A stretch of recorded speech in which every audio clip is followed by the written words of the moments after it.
desarrollar un tema que está relacionado a las contrataciones del Estado, pero antes, ¿no? Cuando empezamos un poquito el inicio, y es más, hasta antes del inicio y de la convocatoria, es la parte del planeamiento estratégico, en realidad para todas las contrataciones del Estado.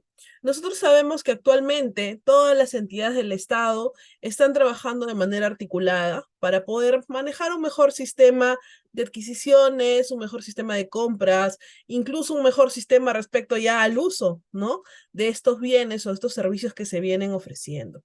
Y es porque en realidad la finalidad del Estado es llegar a cubrir las necesidades básicas o mejorar la calidad de vida de todos los ciudadanos de nuestro país, ¿ok? Claro que cada entidad, de acuerdo a las funciones que se le han asignado, si hablamos de gobiernos locales, de gobiernos regionales o en este caso también de gobiernos, del gobierno central, va a empezar a cubrir esas brechas, ¿no? Que vamos encontrando a lo largo del desarrollo de las gestiones que se vienen dando. El logro de aprendizaje que vamos a nosotros obtener el día de hoy es el siguiente. En primer lugar, lograr entender el diseño de ruta que se va a seguir alcanzar para las metas y establecer la manera en que las decisiones se transforman en acciones durante todo el proceso de la contratación. Además, vamos a poder identificar y distinguir las normas que forman parte de la ética en la función pública, así como las contrataciones del Estado. Y es que últimamente todo lo relacionado a la ética, al correcto cumplimiento de funciones, está eh, digámoslo así, volviéndose un poco conocido, a razón de que lamentablemente, pues no, algunas de nuestras autoridades, aprovechando tal vez el cargo que tienen, han tomado malas decisiones y han actuado mal, ¿no? No cumpliendo justamente con la norma que ya se encuentra aprobada hace muchos años.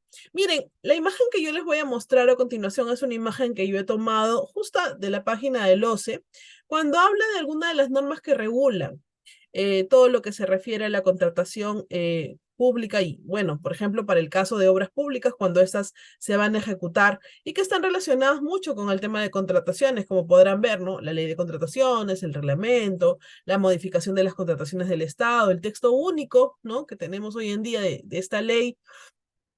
Además de que también va a ser articulada con el Sistema Nacional de Programación Multianual, la gestión de inversiones y otras formas de ejecución de obras públicas. Nosotros relacionamos mucho el tema de contrataciones del Estado con las obras, cuando en realidad no solamente se encarga de ver esta parte o de cubrir este sector, sino que también hablamos de otro tipo de procesos de contratación que se dan de acuerdo, lógicamente, a los requerimientos que tiene el Estado. Quisiera empezar la exposición el día de hoy con una frase de John F. Kennedy, la cual dice lo siguiente: compatriotas, no pregunten qué puede hacer un país por ustedes, pregúntense qué podemos hacer, qué pueden hacer ustedes por su país. Y es que en realidad los funcionarios públicos o los servidores públicos venimos a cumplir un trabajo de servicio, por decirlo así. Efectivamente, nos pagan un sueldo por cumplir con algunas funciones, pero tenemos que considerar que una de las partes importantes que nosotros vamos a desarrollar es el poder justamente cumplir con esa satisfacción de necesidades básicas o mejorar la calidad de vida de nuestros ciudadanos a través de los diferentes servicios. Hoy en día en nuestro país existen muchos lugares que no cuentan, por ejemplo, con un servicio de agua potable, no cuentan con electrificación, no cuentan tal vez con centros, con instituciones educativas que estén acorde, ¿no? Para poder brindar un buen servicio, una buena educación, en este caso, a nuestros niños. Entonces, de alguna manera, a través de la ejecución de obras o de proyectos de inversión, vamos a lograr, ¿no? Cubrir esa brecha y poder brindar un buen servicio. En este caso, existen diferentes tipos de modalidades de ejecución respecto a proyectos. Tenemos la directa, que es la entidad misma la que va a encargarse de la ejecución, y pues la contrata, ¿no? Que básicamente esta se utiliza cuando es un proyecto de gran magnitud, un proyecto muy importante, que tal vez requiere, ¿no? Un servicio especializado y que sabemos que la entidad tal vez no cuenta de alguna forma con los medios necesarios para poder ejecutarla, como podría ser personal técnico, personal en este caso, capacidad técnica y operativa, tal vez no cuenta con maquinaria, ¿no?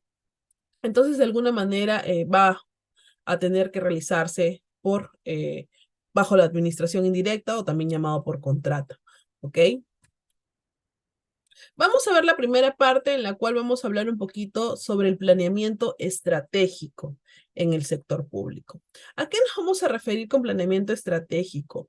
Según el ciclo de planeamiento estratégico para la mejora continua, establece en una directiva del año 2017 del CEPLAN y en la modificación de la misma, y nos habla a través del plan estratégico institucional. Estos planes que nosotros nos hemos acostumbrado a tener en las entidades, en los cuales nosotros vamos a detallar cuáles son, ¿no? Algunas de las actividades que la entidad va a ir desarrollando en un plazo aproximado de 3 años, ¿no? A más incluso, con lógicamente una visión, de acuerdo a la misión de la misma entidad, ¿no? Para que pueda desarrollar y mejorar, lógicamente, el servicio que viene prestando. En este caso, las políticas nacionales que están de la mano con este planeamiento estratégico son dos. La primera es la de la integridad y lucha contra la corrupción y la segunda es la modernización de la gestión pública, que en realidad el día de hoy vamos a tocar. Y el plan estratégico multisectorial, el PCM, que está programado desde el año 2017 hasta el 2026, ¿no? Casi 10 años. Que esto es lógicamente del sector de finanzas, de economía y finanzas. El plan estratégico institucional del cual yo les estoy hablando, que es el actual, que lo tenemos y que va a regir desde el año 2019, o que viene rigiendo, mejor dicho, y va a hacerlo hasta el año 2026, ampliado por el OCE, se encuentra elaborado acorde a lo establecido en la Guía para el Planeamiento Institucional, la cual establece pautas para su elaboración. Eso sí que constituye un instrumento orientador de la gestión, definiendo la estrategia para lograr los objetivos trazados en el periodo correspondiente, los cuales se reflejan en resultados. Responde a la política institucional asociada a las modificaciones normativas en materia de abastecimiento, contrataciones públicas, recomendaciones del OECD y entre otros. ¿Ok? Dentro de estas instituciones que van a participar también, que de alguna manera van a verse involucradas en este proceso de planeamiento, tenemos a la OCE. La OCE se va a encargar de aportar a la mejora del desempeño en contratación pública a través de una generación de información estructurada y transaccional, la mejora de estas competencias de los actores de la contratación pública y la implementación de una supervisión estratégica bajo un enfoque de gestión de riesgos. Y es que en realidad una de las funciones principales de este órgano, como su nombre lo dice, supervisor, es de que va a velar por una correcta ejecución en el ámbito de las contrataciones. ¿Y por qué de una correcta ejecución? Porque en realidad la ley ya se dio, el reglamento ya se dio.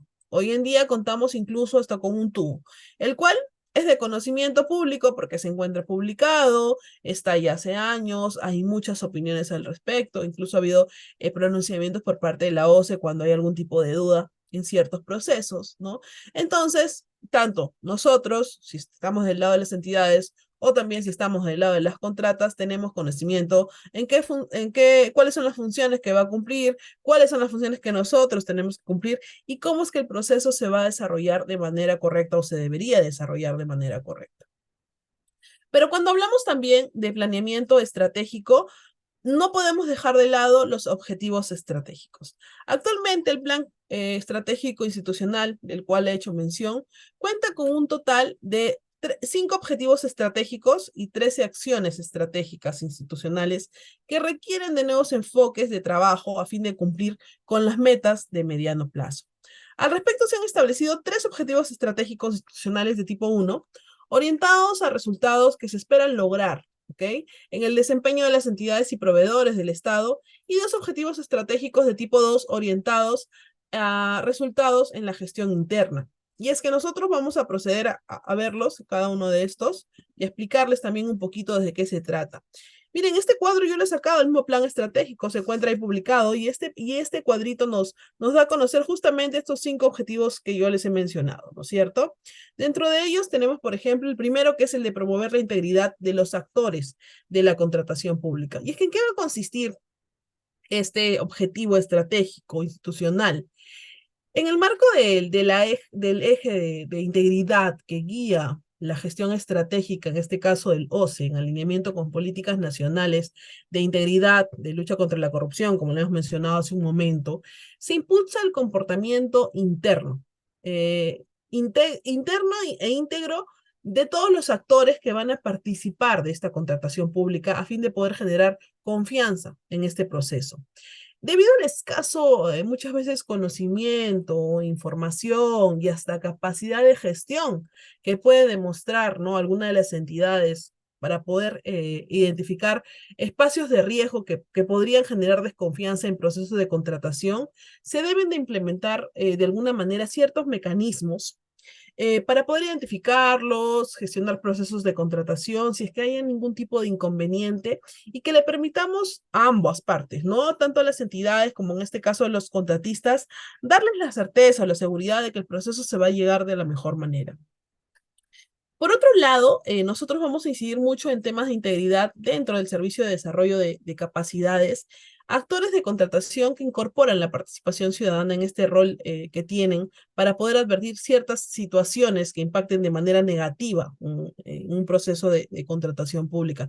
Y es que esto tal cual lo señala en este caso el plan estratégico, ¿ok? Para poder desarrollar. Y es que menciona también de que aparte, este objetivo cuenta con dos indicadores, ¿no? El porcentaje de procesos de contratación con riesgos y o transgresiones de la normativa de la contratación pública, permítanme cambiar de puntero, y también el porcentaje de procesos de contratación sin riesgo y o transgresiones a la normativa de contratación pública. Entonces, lo que vamos a poder observar es que queremos evaluar, ¿ok?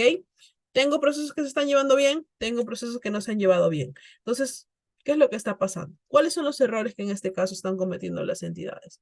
Yo considero de que un punto importante ha sido que últimamente el Estado promueve el tema de poder capacitar, en este caso, a los participantes de esta clase de procesos, no solamente por el tema de entidades públicas, ojo, sino también del otro lado, ¿no? Que son los contratistas.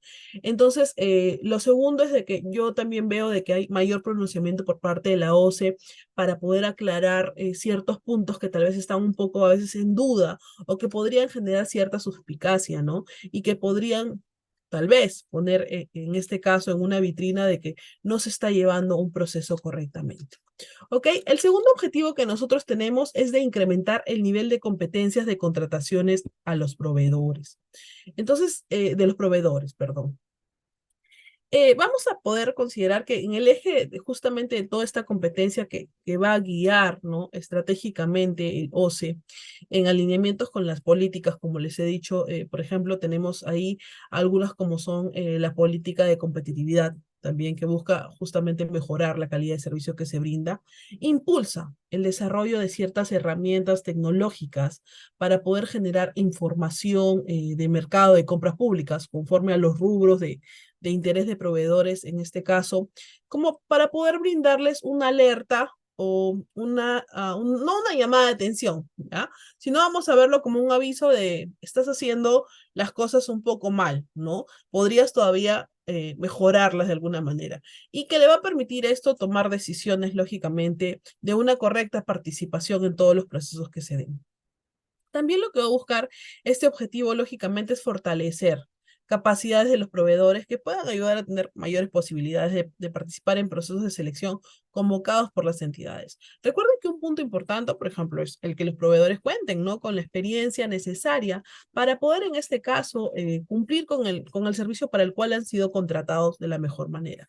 Este objetivo institucional también cuenta con un indicador. ¿Cuál va a ser el indicador? ¿Ok? El promedio de propuestas presentadas por procedimiento de selección convocado. Entonces, nosotros vamos a poder observar que estos indicadores que yo les estoy mencionando y que se encuentran en esta columna van a ayudar a determinar si es que estos objetivos se están o no se están cumpliendo. El siguiente objetivo que tenemos es el de promover eficiencia en el proceso de contratación. De alguna manera, muchas entidades del Estado a veces no actúan de manera transparente, se dice, ¿no? Porque en realidad sabemos que de acuerdo a ley, el proceso debe ser lo más transparente posible.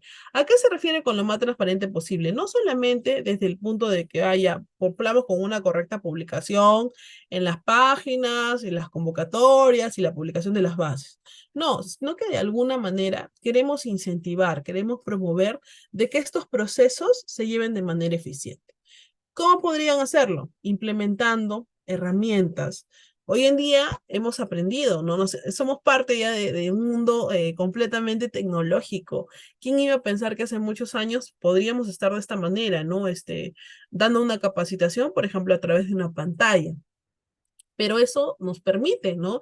De alguna manera volvernos más eficientes en este caso, promueve esa eficiencia. Entonces, lo que se va a buscar es justamente con esta implementación y esta adecuación de estas herramientas para poder optimizar estos procesos de contratación mediante sistematización, de alguna manera publicando, por ejemplo, en las páginas, ya no es necesario que te entreguen las bases en forma física, ¿no? Que las compres, sino que de alguna manera podemos utilizar muchos mecanismos para poder mejorar el servicio que brindamos. Esta mejora o esta promoción de eficiencia a través del desarrollo de muchas competencias que van a participar, lógicamente, de las personas que participen o de las partes que participen durante este proceso, va a poder hacer que se considere, ¿no? Que vamos a poner en práctica reformas y prácticas específicas de contratación que nos van a permitir mejorar muchas veces la competitividad, la productividad que se pueda demostrar, ¿ok? De este modo, si nosotros logramos aplicar correctamente esta promoción de la eficiencia que se va a dar, vamos a poder elevar la calidad del gasto público, ya que las entidades planifican mejor sus contrataciones, gestionan mejor algunas actuaciones preparatorias, ¿no? Y que los procedimientos de selección en este caso y la parte que corresponde a la ejecución contractual y la verificación va de alguna manera a retroalimentar todos estos procesos. ¿Ok? Entonces nosotros, a través de justamente esta promoción de eficiencia en este proceso de contratación pública, no solamente buscamos beneficiarnos, en este caso como entidades, ¿no? Sino también beneficiar o promover que de alguna manera se desarrolle de manera correcta el proceso de contratación ya cuando estamos en la parte contractual. ¿Quiénes van a ser los principales beneficiarios? La población. En este caso, toda contratación pública tiene como finalidad mejorar, en este caso, un servicio o una necesidad que tiene la población. Entonces, lógicamente, ellos van a poder. ¿Cómo vamos a poder medir justamente este objetivo? A través del porcentaje de ítems de procedimientos de selección adjudicados, ¿no? El siguiente objetivo dice fortalecer la gestión institucional del OCE. Lógicamente, en el contexto de esta política nacional, de la cual vamos a hablar en un momento, que es la política de modernización y gestión pública, vamos a tener como uno de los pilares, de las bases, la gestión por procesos. Y es que hace mucho tiempo hablamos de la gestión por procesos y de la gestión por resultados. Y lo que se busca es que a través de un correcto cumplimiento de etapas, nosotros alcancemos el resultado que nos hemos planteado. Esto va a tener como objetivo buscar que fortalecer las herramientas de gestión que se van a utilizar de manera institucional y que éstas nos puedan brindar un soporte transversal a los objetivos que se ha planteado la entidad, ¿ok? Comprende también todo lo que corresponde a implementar el modelo de atención al usuario. Y es que en realidad tenemos que aprender a que nosotros como entidad estamos brindando un servicio a la población, sí, pero en este caso, si vamos a participar de la mano con contratistas, también tenemos que tratar de poder mejorar o simplificar el servicio que les estamos pidiendo que al final ellos nos den. ¿Con qué indicador vamos a poder medir justamente este objetivo? Con el porcentaje de usuarios satisfechos con los servicios que brinde el OCE. Imagínense. Entonces, con ese va a ser el indicador que nos va a permitir a nosotros lograr medir este objetivo. Y por último, tenemos el de promover la gestión interna de riesgos de desastre en el OCE. ¿Ok? En este caso, esta promoción de esta gestión interna la vamos a dar también en el marco de otra política pública. ¿Cuál política pública? La política de gestión de riesgos de desastres que tenemos y que esta va acompañada de una ley, ¿no es cierto? Que crea este sistema en este caso nacional de gestión del riesgo del desastre, que de alguna manera este sistema lo que va a buscar es comprender procesos de estimación, prevención, reducción, preparación, respuesta y rehabilitación o construcción de ser el caso. Últimamente hemos visto, ¿no? muchos decretos de urgencia en el cual establecen que de alguna manera las entidades tienen la capacidad de poder actuar de forma inmediata con la finalidad de prevenir toda esta serie de desastres naturales que se han programado para el próximo primer trimestre del año 2024. Particularmente en la región en la cual yo vivo, les comento así, tenemos pronosticado lo que son lluvias. Ya hace 2, 3 años, tal vez, justo el año de pandemia, en el 2020, pues, ¿no? Hace 3 años, nosotros tuvimos un huaico que pasó por la ciudad. Entonces, se activó una de las quebradas y bueno, ¿no? Definitivamente hubieron daños grandes, ¿ok? También se habló de pérdidas humanas, ¿no? Y lo que estamos buscando es prevenir que eso no vuelva a ocurrir. Donde yo estoy hay muchas quebradas que se encuentran desactivadas, pero que en cualquier momento, ante unas lluvias intensas, podrían activarse. Entonces, ese es el temor que la población tiene y es el temor también que tienen en este caso las entidades, por lo cual están tratando de adoptar medidas que puedan, ¿no? Funcionar en el momento adecuado, no después, porque no hacemos nada tratando el problema después, cuando ya causó el problema, cuando ya tenemos daños y tenemos pérdidas, no solo materiales, sino incluso hasta las humanas, que ya no tenemos forma de poder repararlas. En este sentido, lo que el OCE va a buscar es priorizar un proceso de reducción de riesgo existente en relación al impacto que podría generar, ¿no? Y de mejorar muchas veces una infraestructura que podría ser muy peligrosa, ¿no? Ante ciertas situaciones que se podrían generar, como son fenómenos naturales. Nuestro país es un país sísmico y es más, es el temor de que hace mucho tiempo tenemos silencio sísmico, ¿no? Entonces, lógicamente, esto nos va a permitir trabajar de una mejor manera, al menos la parte de la gestión de desastres que se podría, en este caso, evitar. ¿Ok? Entonces, ¿cómo nos vamos a poder medir este objetivo? A través de un porcentaje de problemas de gestión de riesgos de desastres que el OCE ha implementado. Justamente cuando hablamos de este plan estratégico institucional, que es el que les he dicho que es del año 2019 al 2026, este ha sido aprobado bueno, se encuentra publicado desde abril de este año, está completamente actualizado. Lo que he hecho es, en realidad, colocarles el link. Este plan es un poco largo, ¿ok? Yo lo tengo aquí impreso, pero en realidad sería bueno que lo pudiéramos revisar, sobre todo si de alguna manera, a ver, permítanme, voy a cambiar de puntero otra vez. Si tenemos alguna duda o consulta en el mismo, porque incluso ahí nos va a detallar un poquito más sobre, por ejemplo, cada uno de los indicadores, de los objetivos que el día de hoy tal vez yo no lo puedo hacer por un tema de tiempo, ¿no? Si tuviéramos solamente el tema, bueno, pero tenemos que seguir avanzando. Miren, creo que estoy compartiendo la pantalla, así que ustedes van a poder observar. Está la declaración política institucional del OCE, en este caso, la misión del OCE. Ahí hablan, miren, ese es el cuadrito que yo les estaba explicando, que son de los objetivos estratégicos y cada uno de sus indicadores, ¿no? Ahí nos indican un poquito sobre los objetivos y también empieza a desarrollar el tema de los indicadores, ¿ok? Entonces, nos van aquí también en la última parte, las matrices quisiera mostrarle. Aquí están. Estas son las matrices, por ejemplo, de articulación del plan estratégico sectorial del año 2017 al 2026 en el sector de economía y finanzas. Y aquí justamente va a señalar cada uno de los objetivos que nosotros tenemos, ya el indicador, el enunciado, el nombre del indicador y la explicación de la relación de causal en este caso.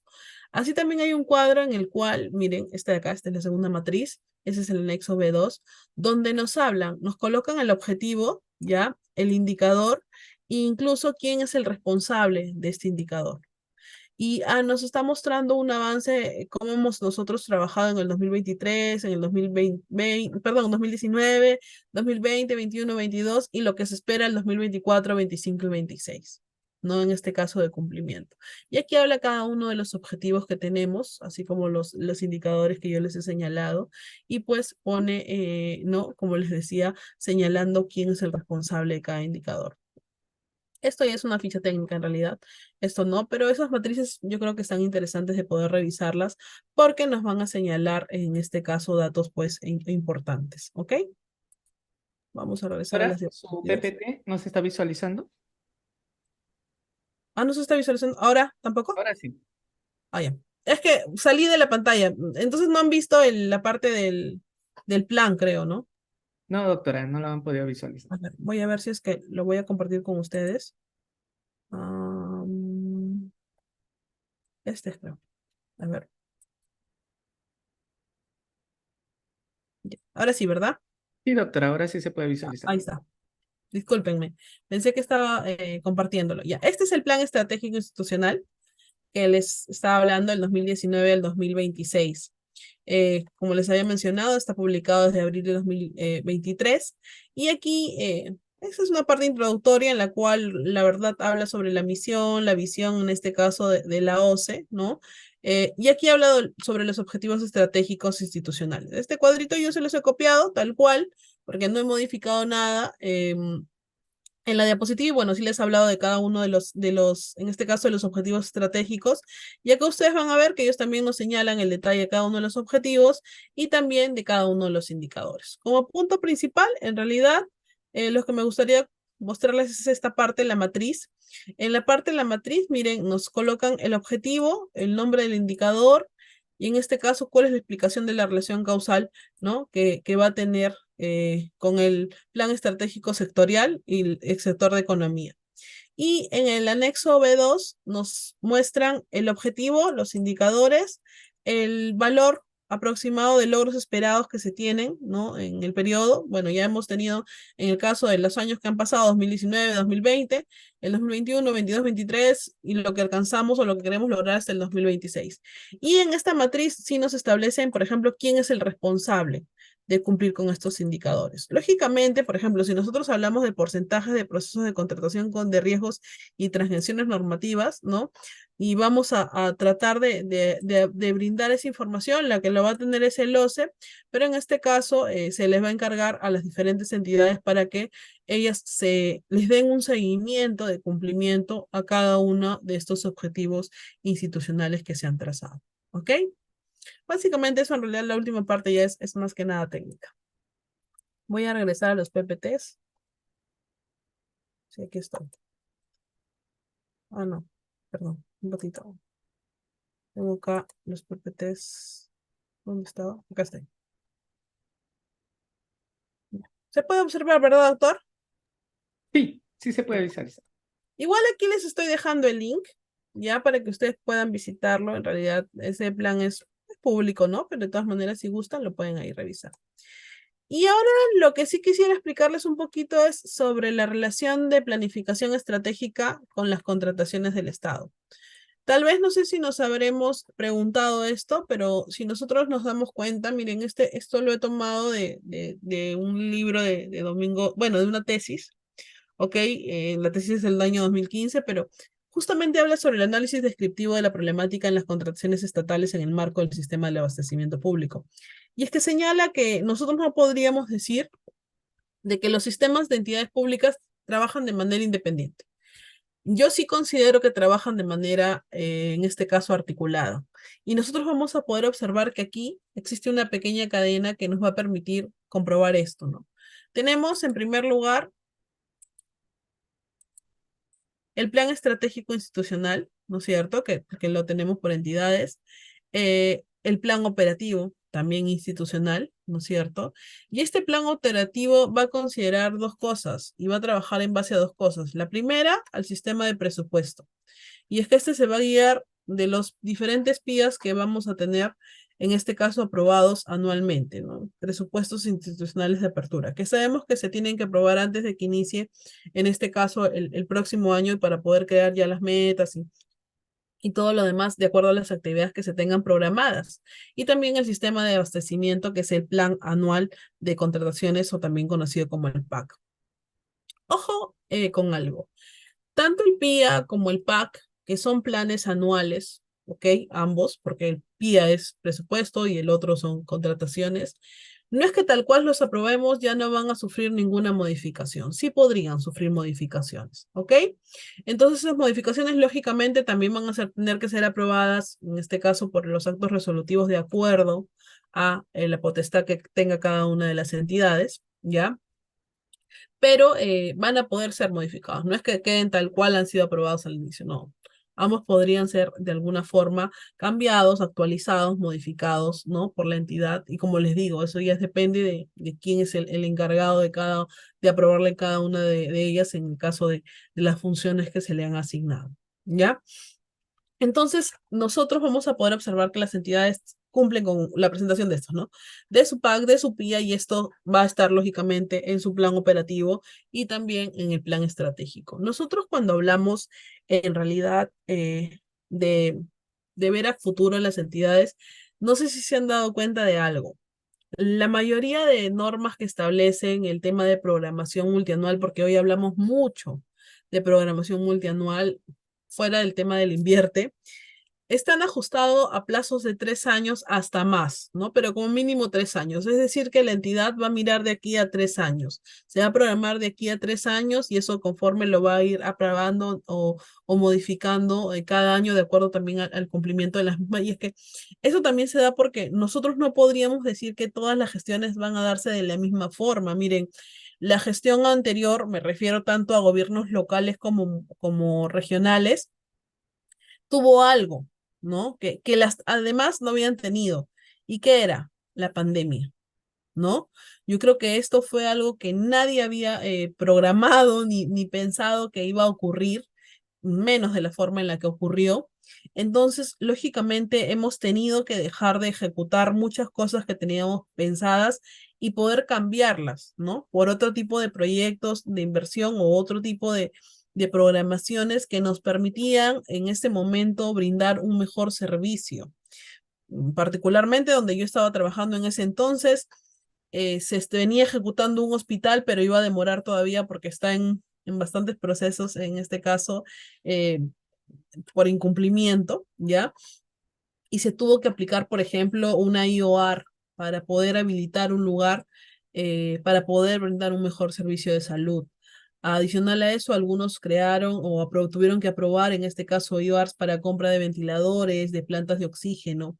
Entonces, lógicamente, el presupuesto que tenían reservado para hacer ciertas actividades se tuvo que ver variado, ¿no? Entonces, ya no se pudo ejecutar eso y a cambio de eso tuvimos que ejecutar, en este caso, IOARs o proyectos que tenían la finalidad de atender en este momento el tema de salud, que era lo que se priorizó en el año 2020 y también incluso en el año 2022. Más adelante justamente voy a hablar sobre un ejemplo de las vacunas para poder ver más o menos cómo es que ha funcionado esta cadena de seguimiento, ¿ya? Y cómo es que funcionaban las adquisiciones durante esa etapa, ¿no? Y ahora vamos a pasar a la Política Nacional de Modernización Pública. Esta política en realidad, bueno, nuestro país tiene, ustedes saben, ¿no? Muchas políticas públicas, pero esta política de modernización pública en realidad define al presupuesto público como lo siguiente, ¿no? Al problema, perdón, público con el siguiente enunciado.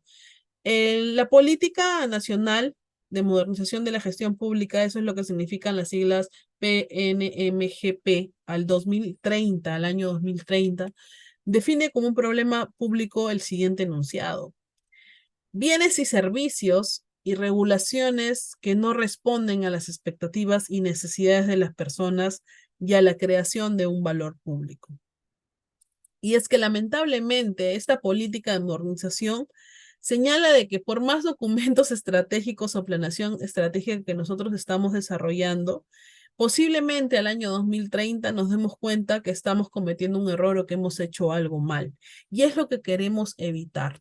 ¿Ok? Que de alguna manera esto no se dé porque definitivamente, pues, los afectados, ¿quiénes seríamos? Nosotros también, no porque nosotros trabajemos en el Estado, no somos parte de este problema. En realidad sí lo somos, ¿no? Porque al final nos va a terminar afectando a nosotros como parte de esta población, porque los servicios son para todos, no solamente es para un pequeño sector. En realidad, la modernización de esta gestión pública se entiende más que nada como un proceso de transformación, ¿ya? Que busca, lógicamente, mejorar el servicio que está brindando las entidades públicas y generar un valor público. Este servicio o este valor se crea cuando, por ejemplo, nosotros vemos intervenciones públicas, ¿no? Que adoptan formas de bienes, de servicios, contrataciones, ¿no? La ejecución, en este caso, de obras o de proyectos que van a mejorar, por decirlo así, el servicio que se viene brindando al poblador. Miren, vamos a hablar de un colegio. ¿Ok? Un colegio se vuelve una necesidad cuando, por ejemplo, este colegio presenta ciertos problemas de que los niños no tienen agua, tienen salones inseguros porque tal vez presentan grietas, no tienen un correcto sistema de desagüe, no tienen pizarras que funcionen, ya sabemos que las tizas ya no están permitidas, entonces, de alguna manera lo que se va a buscar con un proyecto de inversión es mejorar, ¿no es cierto? Mejorar, cubrir esas brechas, esos pequeños problemas que tienen y poder que el alumno al final vaya y pues reciba una educación de calidad, ¿no?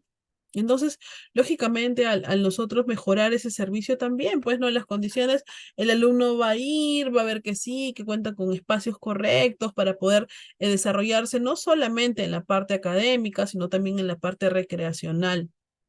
¿Quiénes van a ser nuestros beneficiarios? Niños, estudiantes, los docentes, toda esa población que pertenezca a esta institución. Pero de alguna manera muchas veces se consideran algunas cosas que no son necesarias y que fuera del tema de volverse una solución, nosotros vamos a hacer que se genere un problema. Eso es lo que tiene pensado justamente esta política de modernización. Además de eso, nosotros tenemos que considerar algo. Nosotros actualmente estamos, sí, yo podría considerar que es una crisis sanitaria y una crisis económica, ¿no? También es cierto. En realidad, lo hemos demostrado cuando se nos vino una pandemia en la cual no estábamos preparados y nos dimos cuenta que no contábamos con camas UCI, que no contábamos con ventiladores, que no contábamos con tanques de oxígeno. Entonces, de alguna manera, eso hizo que muchas vidas se perdieran, ¿no? Nuestro sistema no estaba acostumbrado. Hemos visto que había, pues, poblaciones, qué sé yo, de más de 50.000 personas y que lamentablemente el tope de camas UCI, en este caso, de cuidados intensivos, no superaban las 10 camas, ¿no? Y eso era pues terrible. Particularmente en la región donde yo he estado, hemos tenido la suerte de ser uno de los primeros beneficiados con las vacunas, pero eso tampoco era seguro en un inicio, ¿no? O sea, no quería decir que el tema de que te dé vacuna te impedía que seas una posible víctima, porque yo con 2 vacunas y todo, igual después me dio esta enfermedad. Pero en este caso nos dimos cuenta de las necesidades que teníamos. Nuestro sector salud estaba mal, ¿no? Hoy en día hemos mejorado, sí, porque yo considero que estamos teniendo más personal de salud, con conocimientos del tema, especializado. El mismo personal se ha empezado a especializar en algunos temas justamente de este tipo de enfermedades y pandemias, ¿no? Entonces podríamos sobrellevar de alguna manera, Dios no quiera, un nuevo evento como ese, ¿no? Pero nos damos cuenta de que en realidad tenemos que mejorar mucho en nuestro sistema para poder brindar un correcto servicio a nuestra población.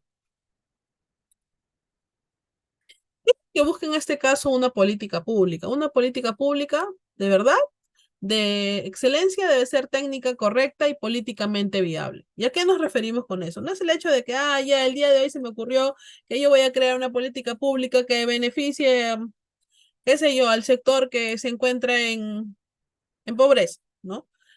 Tengo los medios para poder hacerlo. Políticamente esto es viable. Voy a poder atender a todos o solamente a un sector, ¿no? Y el apoyo político es necesario porque desde la decisión hasta la implementación.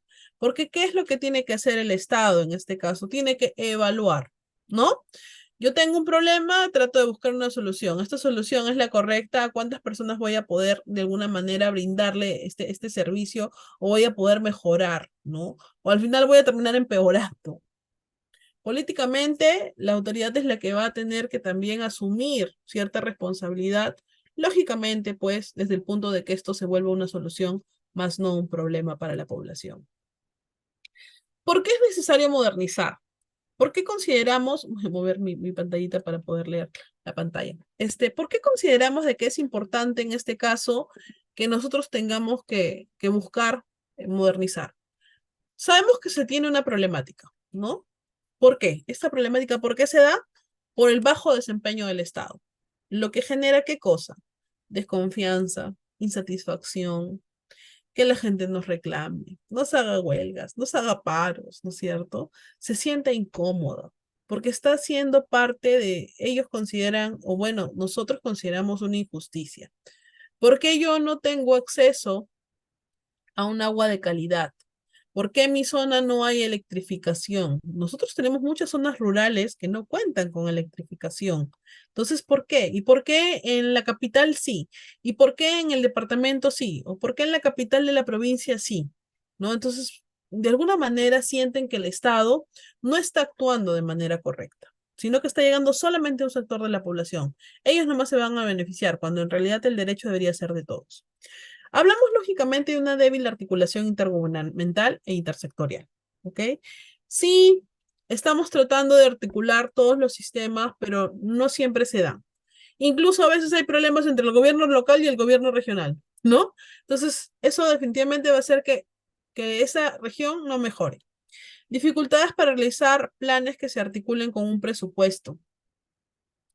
Yo creo que si todos llegamos a ser autoridad, definitivamente vamos a tener mil ideas y mil cosas por hacer dentro de nuestras entidades, ¿no? A mí me encantaría hacer mil cosas, pero tengo los medios para poder hacerlo. Muchas veces no contamos con ellos.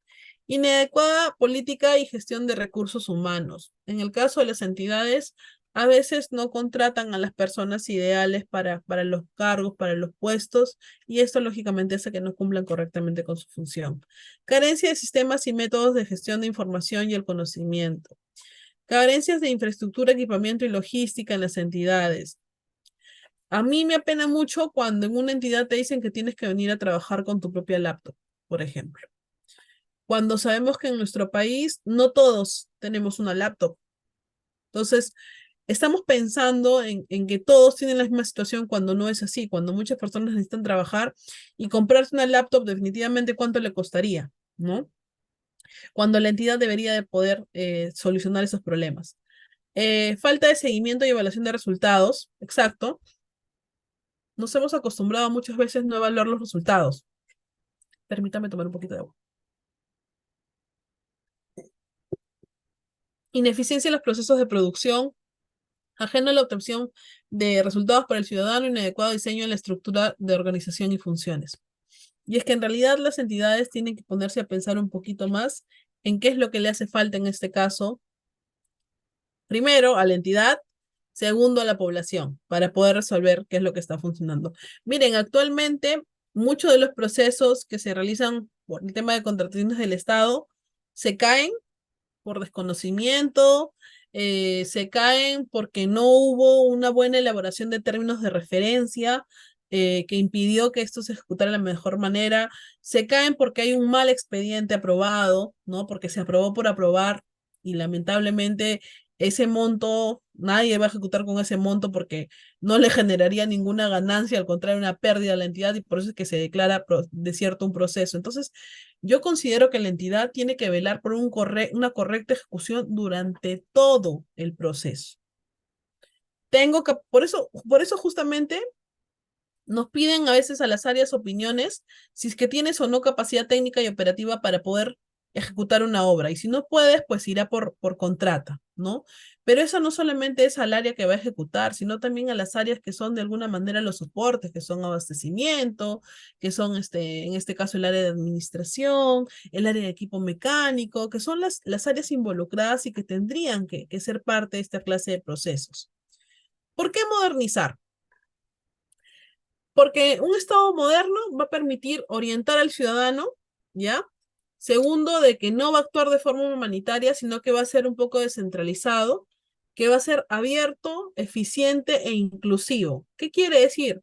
Vamos a permitir que todos se incluyan como beneficiarios, no solamente yo, no solamente mi calle, sino que todos seamos los beneficiados. Vamos a ser inclusivos en el sentido de que realmente vamos a llegar a las personas que lo necesitan. Lógicamente, esto se va a permitir a través de un balance entre flexibilidad y control de la gestión, sostenibilidad de la misma entidad, innovación y aprovechamiento de las tecnologías. Hace rato hemos hablado del Internet, ¿no? Lo importante que se ha vuelto. La transparencia, rendición de cuentas y ética pública. Este punto es muy importante, ¿saben por qué? Yo considero que cuando el ciudadano ve que un gobierno está actuando de manera transparente, le genera confianza y automáticamente eso hace que el ciudadano no tome otro tipo de acciones en contra de la entidad ni de las personas que están participando. orientar al ciudadano y articular intergubernamentalmente intersectorial. Empezar un poquito a desconcentrar, ¿ok? En el gobierno actual, por parte del gobierno central, yo considero que no están actuando de manera descentralizada. Hasta me pareciera que los gobiernos anteriores lo han hecho un poco más, pero dependen mucho siempre del tema de la ciudad principal, que es Lima, ¿no? Cuando en realidad muchas veces las necesidades y las realidades no son similares a lo que está sucediendo en la capital de nuestro país. Entonces tendríamos que ajustarnos a trabajar mucho con el tema de la política, no solamente de modernización, sino también de descentralización. Miren, en realidad este es un modelo conceptual que tiene esta política nacional de modernización de gestión pública planteado al año 2030, ¿ya? En donde lógicamente lo que va a buscar es lo siguiente, ser una política pública y una regulación, ¿no? Que ya lo hemos logrado porque ya tenemos un plan y de alguna manera ahí se han establecido ciertos lineamientos importantes. Estrategias de intervención en las cuales va a permitir que todas las entidades del Estado puedan participar de este proceso de modernización. No solamente una, no abandonemos a los gobiernos locales que no tienen presupuesto, no abandonemos a los gobiernos regionales que no tienen presupuesto, sino que todos trabajemos de manera articulada. Bienes y servicios, ¿los necesitamos? Claro que sí, todas las entidades lo necesitan, pero ¿cómo hacemos para que esto funcione correctamente? Gestión interna, ¿no? Que de alguna manera la misma entidad busque mejorar siempre, obtener resultados, que definitivamente es un punto importante. Todo esto se va a lograr a través del seguimiento, evaluación y mejora continua y un estado abierto. ¿Ok? Entonces, eso nos va a permitir a nosotros, en este caso, mejorar un poquito el servicio que estamos brindando. Dentro de esta política de modernización, se habla de que tiene pilares y unas bases. Las bases, lógicamente, son los sistemas administrativos que nosotros tenemos y algunos procesos de soporte, ¿ya? Y dentro de los pilares tenemos a lo que son, uno, las demandas de los ciudadanos y del otro punto, los ciudadanos satisfechos. Si nosotros, de alguna manera, sabemos cuáles son las demandas que van a tener en este caso los ciudadanos, ¿ya? Vamos a poder cubrir cuáles son sus necesidades y lograr satisfacerlas o al menos mejorar la calidad de vida que les estamos brindando. Lógicamente, dentro de esta capacidad operacional existen algunos puntos importantes como son los insumos, las actividades, los productos, los resultados específicos y el resultado final. Miren, si nosotros hablamos, por ejemplo, del tema de salud, que es uno de los temas que yo considero que nuestro país tiene que mejorar en todo sentido y en todas regiones y en todos los gobiernos locales, porque, perdón, en todas las jurisdicciones locales que haya de los gobiernos, en este caso, que pertenecen a las municipalidades, tenemos que pensar que necesitamos insumos como medicamentos, como médicos, como enfermeras, como equipamiento, como infraestructura, como personal administrativo. Las actividades que vamos a realizar son atenciones médicas, distribución de medicamentos y procesos administrativos que sean necesarios para poder cubrir estas necesidades. El producto que vamos a brindar, ¿cuál es? El de prestación de salud. El resultado específico, la población sana, ¿no? Y el resultado final, mejores estándares de vida. ¿Y esto qué va a lograr automáticamente? Que tengamos ciudadanos satisfechos. Se han puesto a analizar y evaluar cuál es la situación actual de muchas de las postas de nuestro país. Miren, yo sé que si algunos trabajamos en gestión pública, tenemos la suerte de tener un seguro de salud, pero no muchas veces todos la tienen. Entonces, irnos al otro lado, que es el servicio público que nos brindan en un hospital, muchas veces no es el correcto, ¿no? Entonces, no estamos priorizando el tema de la salud cuando es un derecho fundamental de la persona. ¿Cuál es la misión que tiene esta política pública? La de un Estado moderno al servicio de todas las personas. ¿Por qué apuesta? Por una gestión orientada a resultados al servicio del ciudadano. De alguna manera tenemos que acostumbrarnos a preocuparnos por lo que el ciudadano quiere, más por lo que nosotros queremos. Esta política de modernización presenta en realidad 3 ejes transversales y 5 pilares centrales, que justamente hace rato se los mencioné. Dentro de los ejes transversales habla de gobierno abierto, de gobierno electrónico, de la articulación interinstitucional, porque pensamos en que en realidad a través de estos 3 ejes vamos a poder mejorar el servicio que se viene brindando. Y los pilares, pues están, el primer pilar, políticas públicas, planes estratégicos y operativos actualizados, que sean de acuerdo a las realidades de las diferentes ciudades, en este caso departamentos, regiones de nuestro país. El segundo pilar, acostumbrarnos a trabajar con un presupuesto por resultados, es decir, que tengamos acciones, pero que esas acciones tengan un resultado final que sea beneficioso. El tercer pilar, gestión por procesos, simplificación administrativa y organización institucional, porque queremos dejar de lado muchas barreras que a veces se crean y que no son necesarias y que fuera de permitir que se dé un, o no un buen servicio, lo único que hace es complicarlo. El cuarto, sí, el cuarto pilar que tenemos el servicio civil meritocrático, ¿ok? Y el quinto pilar que es el sistema de información de seguimiento, monitoreo, evaluación y gestión del conocimiento. Entonces, todo esto va a lograr, lógicamente, una gestión de cambio, ¿no? Con estos pilares y mejorar, pues, el servicio público que se está brindando. ¿Cómo es que se implementa esta política pública? El gestión de cambio, en realidad, se logra a través de formalizar ciertos procesos de gestión interna, control de insumos y procedimiento para prestar el servicio, buscando una cultura de gestión pública actual, a través de una nueva cultura de gestión que de alguna manera priorice la entrega de bienes y servicios a los ciudadanos, dé resultados de calidad de vida y oportunidad de desarrollo. Las instituciones deberán de seguir los principios del enfoque de gestión del cambio. Este es un proceso planificado que permite alcanzar y consolidar a través de estas etapas la visión de lo que se quiere que la entidad llegue a ser una situación futuro a partir de su situación actual. Justamente nosotros hablamos de un reglamento, ¿ok? El reglamento del Sistema Administrativo de Modernización, que de alguna manera nos va a permitir observar algo.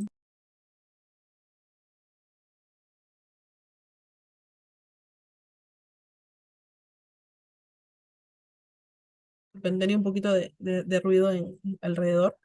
Este reglamento permite que el sistema administrativo de la gestión pública, a través de medios de la modernización, que son los que hemos mencionado hace rato, simplificación administrativa, calidad de regulaciones, gobierno abierto, coordinación, articulación, estructura, organización, mejora la productividad, gestión de procesos, evaluación de riesgos y gestión del conocimiento, cumpla con la finalidad que es la de crear valor público para las personas. La PCM, a través de la subgerencia, en este caso, de planeamiento, ejerce la rectoría de este sistema de administración de modernización pública. Como les digo, tiene la función principal, al igual que toda política pública, de mejorar la calidad de servicio que venimos brindando hacia la población. Y bien, hasta ahí, si me lo permite el doctor, hago un pequeño corte para alguna pregunta o duda o continuamos, doctor. Usted dígame. Sí, muchas gracias, doctora Natalia. Estimados participantes, si tienen alguna pregunta que realizar a nuestra docente, pueden hacerlo por el chat o si no, levantando su manito, un ejemplo, en reacciones, como lo estoy haciendo yo, pero siempre activando su cámara debidamente sentado. Si no, continuamos con la sesión. Tenemos a Bartolito. Muy buenas noches. Adelante, por favor, puedes activar tu audio. Una pregunta, ¿sí? Sí, doctora, buenas noches a todos. Doctora, mi pregunta es si se puede aperturar un CAS con cargos que no están en el ROF de una municipalidad, por ejemplo. Bueno, en este caso, la pregunta no tiene mucho que ver con el tema porque estamos hablando de CAS, ¿no? De profesor CAS. No, Mire, en realidad, doctora Natalia, cuando no sea tema relevante del tema, lamentablemente no podemos dar aquí. Es una falta de respeto hacia nuestra docente y a nuestro público, ¿correcto? Por lo que omitimos, doctora, dispénsenos. Estimado Magdi, por favor, una pregunta referente al tema. Gracias. Doctora, buenas noches. Una consulta, en ese tema de modernización de la gestión pública, eso vamos hablando pues más de 20 años. También se habla, en la teoría suena bonito pues procesos, pero proceso pues, bonita la poesía, no por culpa de los mentores, sino es la práctica de los funcionarios del sistema de Estado. Mi pregunta es, doctora Natalia, en cuanto al tema de la corrupción, ¿qué tanto se puede hacer algo en el tema de la famosa corrupción y esta modernización? Gracias. definitivamente, justamente vamos a tocar luego el tema del código de ética y el conflicto de intereses en las contrataciones del Estado, pero voy a responder a tu pregunta. Mira, Las políticas públicas, si bien es cierto, como tú dices, hace más de 20 años venimos hablando de esto, es más, cuando yo estudié mi maestría me parecía algo novedoso todo este tema de las políticas públicas, pero no las estamos aplicando al 100% y como dices tú, tal vez por una falla que el Estado está presentando. Porque hablamos mucho de políticas públicas, pero, por ejemplo, ya yo no veo que el Estado invierta en implementar esas políticas, ¿no? Incluso en las municipalidades que hoy en día tenemos el plan de incentivos, ¿por qué no en el plan de incentivos buscamos la forma de que una de las metas sea cumplimiento de las políticas públicas? ¿Por qué no le aumentamos ahí una meta al plan de incentivos y empezamos a promover el cumplimiento de estas políticas en alguna de las entidades? Cuando estamos hablando tal vez de algo que hemos visto que ya tiene resultados, ¿no? Que es el plan de incentivos. Y podríamos empezar por lo más pequeñito, y me refiero a más pequeñito porque las municipalidades son eso, ¿no? Como que el puntito en el cual empezamos y luego podemos ir creciendo ya, hablar de gobiernos locales, hablar de ministerios. Particularmente, yo considero que si bien es cierto, tenemos en este caso políticas públicas que promueven el tema del correcto funcionario o del correcto comportamiento que debe guardar un funcionario, y se ha venido implementando una serie de sanciones para los que están involucrados en el tema de corrupción. La mejor forma que podemos hacer nosotros en este caso de poder mejorar esto es que nuestras propias entidades empiecen sancionando a las personas que realmente se lo merecen. Miren, la ley Servir es una ley que es muy bonita, pero ¿cuántos hemos hecho el tránsito a servir? Casi nadie. Entonces, continuamos en lo mismo, ¿no? Yo lo que considero es que el Estado debería de brindarnos recursos porque no los tenemos. Muchas entidades no tienen recursos para poder implementar estas políticas y así vamos a poder mejorar. Otros países lo han hecho y de esa manera ha funcionado, pero actualmente en el nuestro no está funcionando. Excelente, doctora. Muchísimas gracias, estimado María Puente. Buenas noches. Adelante, por favor, una pregunta.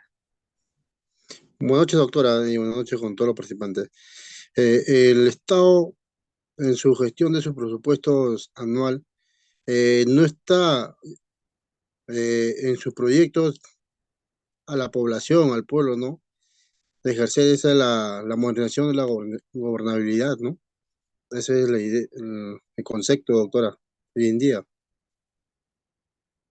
A ver, los planes, o mejor dicho, los presupuestos institucionales anuales que aprueba cada entidad, en realidad van a ir de la mano, como yo les dije hace rato, se supone que eso debería estar visto de alguna manera en el plan operativo y en el plan estratégico de cada institución.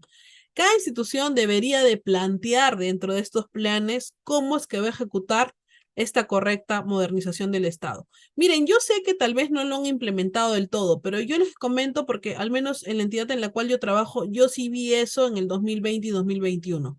¿Y sabes qué hicieron ellos? Ellos hicieron, por ejemplo, cursos de capacitación completamente gratuitos para el personal para aprender a usar herramientas como eran el Zoom y el Meet. ¿Saben por qué? Porque mucho del personal, o mejor dicho, casi todo el personal nombrado ya y permanente se fue de licencia por el tema de salud, porque tenía comorbilidades. Y ustedes saben que el personal nombrado o el personal permanente muchas veces es necesario dentro de las entidades porque ellos son los que conocen todo el manejo. Los que estamos solamente contratados, vivimos 4 años en la gestión pública en el mejor de los casos, nada más, ¿sí o no? Al menos en esa entidad, porque es el tiempo que acaba la gestión. Pero el personal que es nombrado, el personal que es repuesto, de alguna manera está ya de manera permanente y conocen la problemática. Entonces, cuando ellos se fueron, no teníamos forma de comunicarnos con ellos porque estaban con esta licencia y la entidad empezó a buscar hacer cursos de capacitación para el manejo de estas herramientas. Para mí, ese es un primer paso para poder lograr el tema de la modernización, porque ahí habla, ¿no es cierto?, de que tenemos que promover el tema de la tecnología o el uso de las tecnologías.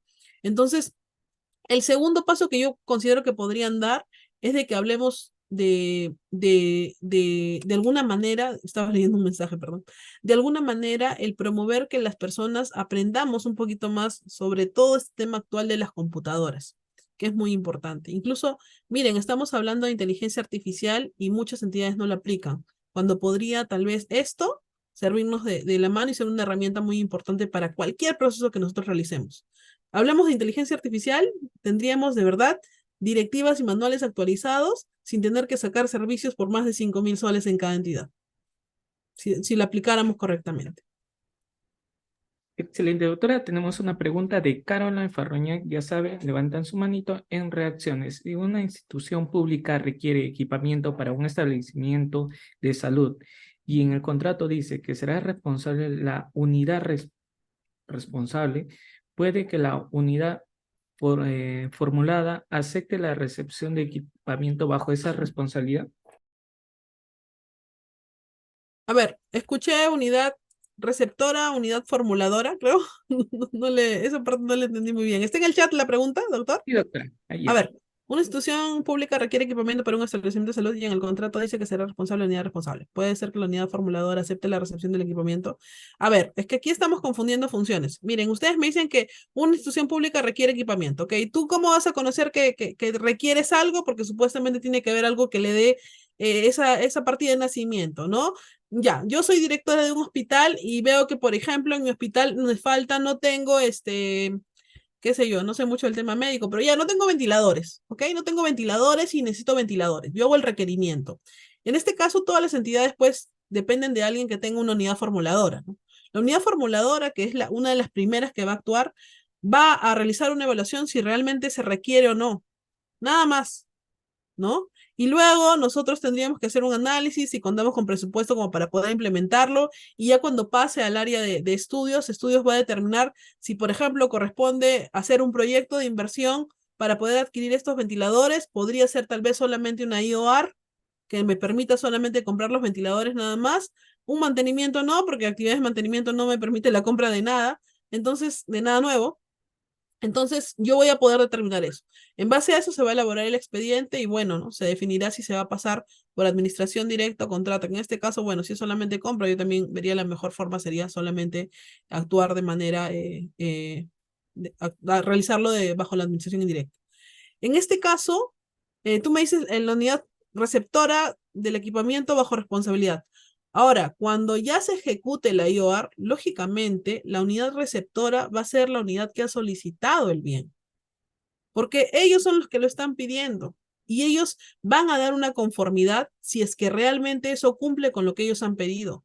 Por ejemplo, ya yo necesito un ventilador qué sé yo, no sé características de los ventiladores, pero hagamos de cuenta que sea un ventilador que funcione durante 5 años y me traen un ventilador que funcione un año, yo no le daría conformidad a eso. Pero lógicamente también lo que es importante es que durante todo el proceso tenemos documentos. Los TDRs son imprescindibles porque al final las personas que van a participar del proceso se van a guiar de los TDRs, porque ellos no conocen la necesidad, en este caso, de un ventilador. Quienes van a ser el comité que se forme para poder llevar el proceso, si es cierto, podría contar con un especialista en el tema, si así lo requiere, pero al final es el área que ha iniciado todo esto el que tiene que dar la recepción o el que tiene que autorizar la recepción de acuerdo a lo que la ha solicitado. ¿Ok?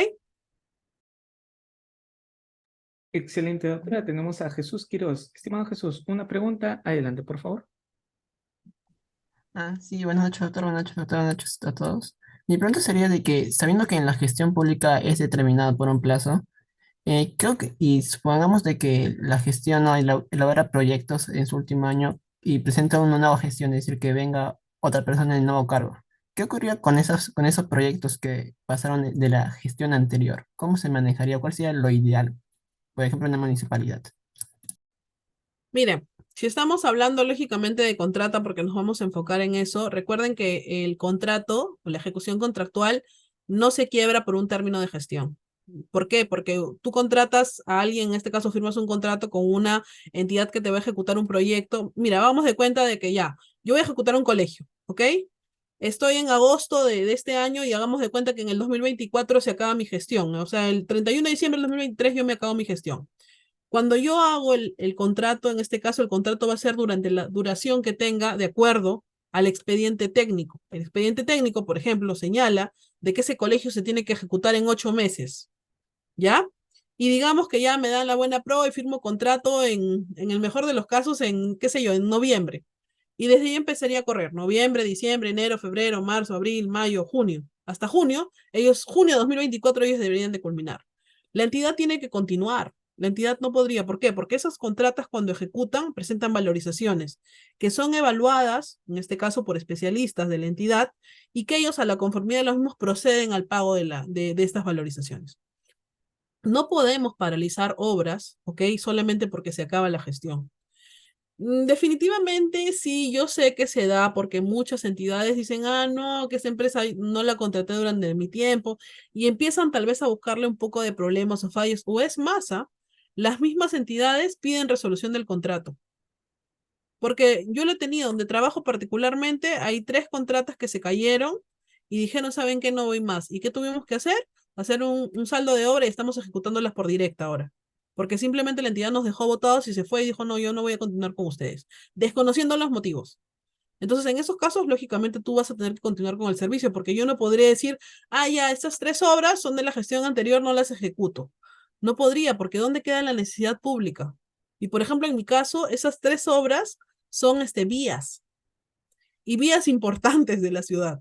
Entonces, durante enero, febrero y marzo, incluso, estas vías se vieron completamente afectadas y la gente, ya te imaginas, se iba contra las autoridades y les tratábamos de explicar. Hicimos un expediente de saldo de obra lo más pronto posible y empezó la ejecución.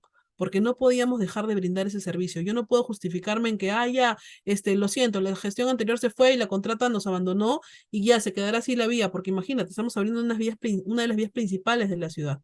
Entonces, no podemos dejar de prestar el servicio. El servicio no se puede dejar de brindar. Excelente, doctora. Tenemos un participante, Miguel, pero no tiene activo su cámara, por lo que vamos a continuar con la sesión. Muchas gracias.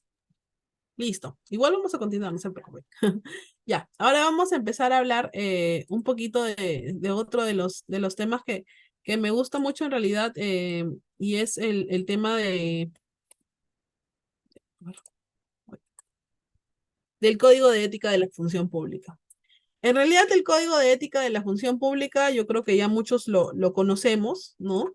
Este código no solamente se aplica en el caso de contrataciones, ojo, sino que en realidad esto tiene que ver mucho con toda la función que nosotros vamos a desarrollar. Los principios, deberes, en este caso, y previsiones éticos que establecen en el presente, que se establecen en el Código de Ética de la Función Pública, rigen para servidores públicos de las entidades de la administración pública de acuerdo a lo establecido en el artículo 4 del Código, ¿ok? ¿Quiénes son? Se entenderá por entidad o entidades de la administración pública las indicadas en el artículo 1 de la 27444, Ley de Procedimiento Administrativo General, incluyendo las empresas públicas. En resumen, la verdad, ¿qué es lo que dice esta ley? Ambas, porque si ustedes se dan cuenta no lo señalan de manera clara, es que de alguna forma esto va a ser de aplicación para todas las entidades que reciban o que tienen presupuesto público, es decir, presupuesto otorgado por el Estado. Estamos hablando de gobiernos regionales, estamos hablando de gobiernos locales, estamos hablando de ministerios, de direcciones regionales, de empresas incluso públicas, ¿ok? Todas las que reciban un presupuesto del Estado tienen que cumplir con esta ley de contrataciones. En realidad esta ley en sus 3 primeros artículos habla mucho sobre el tema de la función pública, de los fines de la función pública y del empleado público. ¿Quién es el empleado público? La función pública dice que a los efectos del presente código se entiende por función pública toda actividad temporal o permanente remunerada o honoraria realizada por una persona en nombre o al servicio de entidades públicas en cualquiera de sus niveles jerárquicos. Y es que porque nosotros ya estamos dentro de una entidad, estamos realizando lo que es la función pública. ¿Ok? No es que seamos funcionarios públicos, algunos somos servidores públicos, pero de alguna manera el solo hecho de que me hayan contratado para que yo brinde un servicio dentro de una entidad pública, estoy cumpliendo con esta función. ¿Cuáles son los fines de esta función? El servicio a la nación, de conformidad con lo dispuesto en la Constitución Política y la obtención para mayores niveles de eficiencia del aparato estatal, de manera que se logre una mejor atención a la ciudadanía, priorizando y optimizando el uso de recursos públicos. Nosotros hablamos mucho de eficiencia y eficacia, ¿no? Decimos de que lo ideal sería que nosotros lleguemos a un resultado utilizando la menor cantidad de recursos posibles para la entidad. Pero muchas veces no hacemos eso, por el contrario.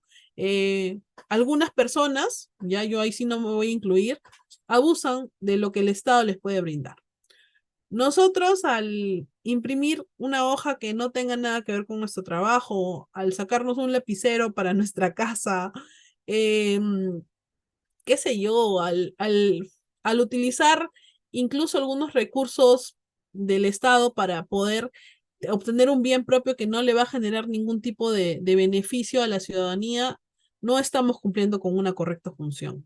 Y es que es difícil, ¿no? Porque, por ejemplo, yo no les podría decir, oigan, yo nunca he hecho esto porque al momento que enchufo mi cargador de celular en un enchufe de la entidad, ya estoy haciendo uso de un recurso de ellos, ¿no? Pero lógicamente en este caso es algo útil porque el celular, fuera de que me sirve, en este caso para algunos otros temas, es una herramienta de trabajo hoy en día, ¿no? Entonces, ahí no habría pues ningún tipo de falta. Pero sabemos que muchas personas sí lo hacen, ¿no? Y está mal. Entonces, tenemos que empezar justamente por nosotros, yo creo, ¿no? Siempre tratando de no hacerlo nosotros para que las otras personas puedan observar y verificar que existen personas que se pueden cumplir con su labor sin abusar de los recursos del Estado. El empleado público se va a considerar todo funcionario servidor de las entidades de administración pública en cualquiera de los niveles jerárquicos, como hace rato hemos hablado, nombrado, contratado, designado, de confianza, electo, que desempeñe funciones y actividades en nombre del servicio del Estado, no importando el régimen jurídico de la entidad que se preste los servicios ni el régimen laboral o la contratación que esté sujeto. Hace rato me preguntaron los trabajadores CAS, ¿no? Yo les decía, no es un tema de la exposición, pero en realidad nosotros tenemos que considerar que hoy en día existen muchos regímenes para los cuales las personas pueden ser contratadas. Tenemos pues el tema del 276, el 728, ¿no es cierto? De acuerdo a la naturaleza de cada una de las entidades. Pero desde ya, bajo el régimen que seamos contratados, somos parte de esta función pública. Y lo correcto es que tenemos que cumplir con todo lo que la ley señala. La base legal que se articula y que va de la mano justamente con este código de ética, además de este ya mencionado de manera reiterada, tenemos a dos más, que son uno, el Acuerdo de Política de Estado 26, ya que ¿qué nos habla este Acuerdo Nacional de Política de Estado? En realidad habla sobre el tema de la corrupción, ya, de la lucha que tenemos contra la corrupción, y el Decreto Supremo 044 que aprueba el Plan Nacional de Integridad y Lucha contra la Corrupción. Hace rato uno de sus compañeros me preguntó, ¿no? ¿Qué cree usted que está haciendo el Estado por el tema de la lucha de la corrupción? Y le decía, sí, lo vamos a exponer. Yo sé que muchos de ustedes me dirán, pero no basta con una ley porque tenemos, ¿cuántas leyes? ¿No? Llevamos en la ley 35.000, creo. Entonces, tenemos demasiadas leyes, pero muchas veces no las aplicamos. Y es que lamentablemente dicen, ay, no está reglamentado. El que no esté reglamentado no te impide que una ley se pueda aplicar. Otros dicen, ah, es que nadie le hace caso. Otros dicen, ay, pero si ellos no lo cumplen, yo menos. Pero de alguna manera estas leyes han sido creadas con esa intención, con la intención de que van a ser cumplidas en un determinado momento, sino que nosotros a veces tratamos de sacarle la norma, la norma a la ley. Y en realidad, ¿saben qué?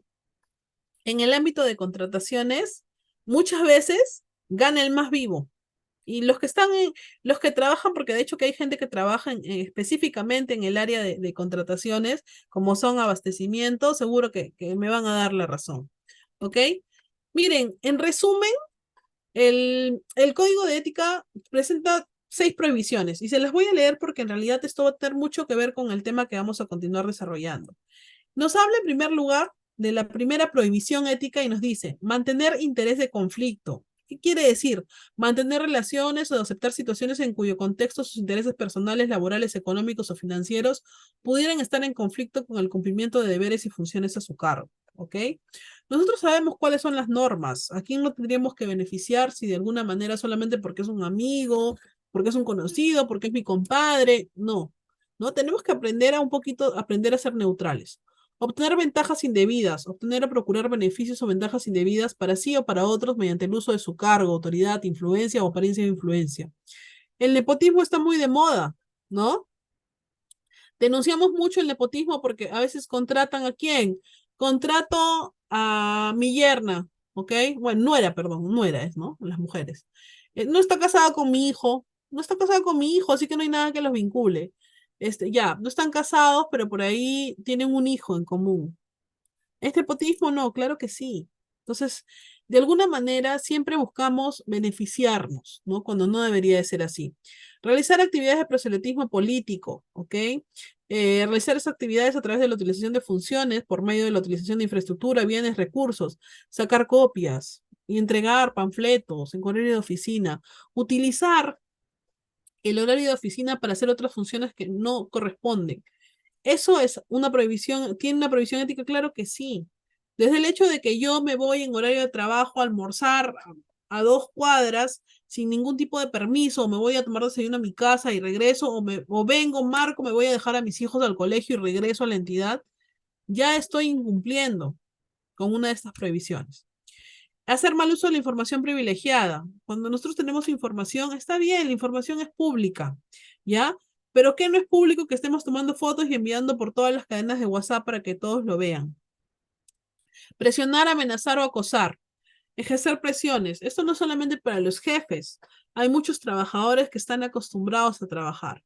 Si alguna persona comete alguna de estas prohibiciones, puede estar o puede ser pasible de sanción por el código de ética, en este caso que les he mencionado hace un momento.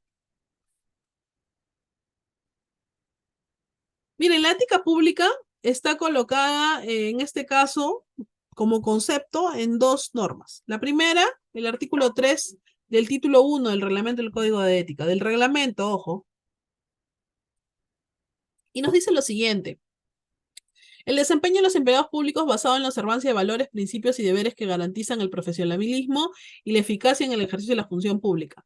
Y dentro de la misma ley del Código de Ética nos habla de que los fines de la función pública son el servicio a la nación, de conformidad a lo dispuesto a la Constitución política y de atención de mayores niveles de eficacia del aparato estatal, de manera que se logre una mejor atención a la ciudadanía. Y es que en realidad nos tenemos que enfocar en eso, en brindar un buen servicio, no incumpliendo con las leyes. Voy a mencionarles 2 artículos que en realidad están muy relacionados con el código de ética en nuestro país. Les he dejado ahí el link. Uno de ellos es el artículo 11 de contrataciones, que hace referencia a los impedimentos para contratar con el Estado. Como les decía, acá tengo mi ley impresa, porque en realidad este artículo 11 es bastante largo, ¿no?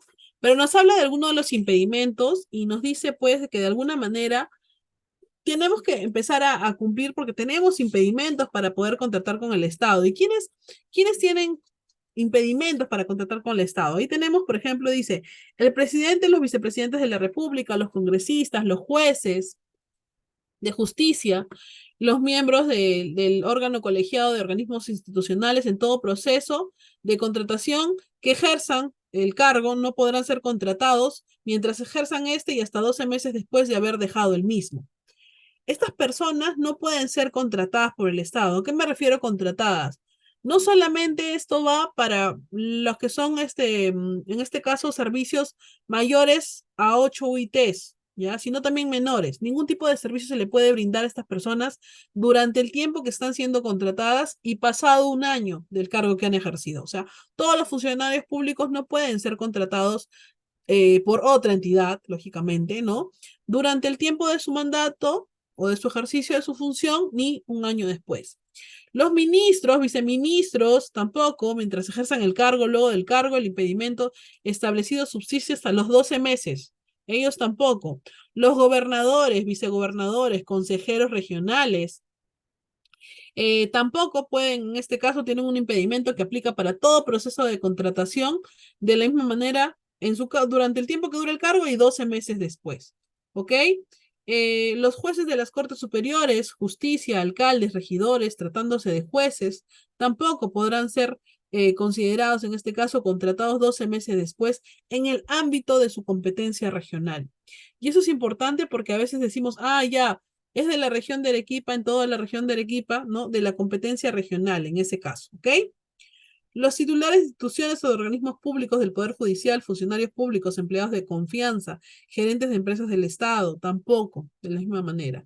Servidores públicos no comprendidos en el literal anterior, trabajadores de empresas de Estado en todo proceso de contratación de la entidad a la que pertenecen, mientras ejercen su función, luego de haber concluido su función hasta por 12 meses. Sí, pero está permitido recibir doble sueldo del Estado, salvo en casos de capacitación. Entonces podría sacar un servicio, aquí indica de que no se podría, al menos durante el tiempo que estás ejerciendo tu función dentro de la entidad.